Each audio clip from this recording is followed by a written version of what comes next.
Cydiodd Rhodri Lloyd Evans yn un o'r cystadleuwyr ar canu Gymru eleni, gyda'i gan storm heno.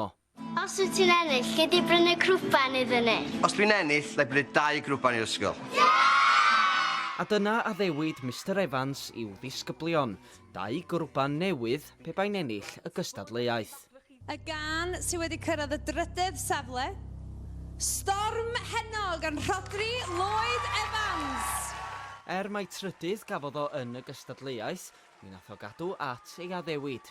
Dipyn o brofiad, rhywbeth o'n i'n disgwyl i gwir. Ges i dipyn o sioc pan nathon nhw gyrraedd yr ysgol fan hyn.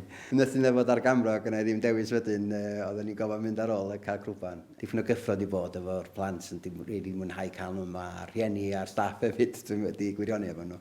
A dyma ni y 2 grwban wedi cyrraedd y tanc yma yn Ysgol Pentrefoelas. A'i henwa nhw yn addas iawn ydy Elin a Tristan. Ond os a fawr o siap cyflwyno ar y 2 yma. Wel, da ni wedi gwneud hylta i pwysyn bwyta nhw a pwysyn sian nhw allan. Mae'n jyst yn affi redeg o gwmpas ac yn cysgu. Mae hein yn 2 oed a maen nhw'n gallu byw am amser ei tir tua 50 i 70 oed. A pwy oedd yr un nath ofyn am grwban felly? Fi. Chdi oedd o. Be ydych chdi wedi ddeud felly pan nath y criw teledu ddod yma?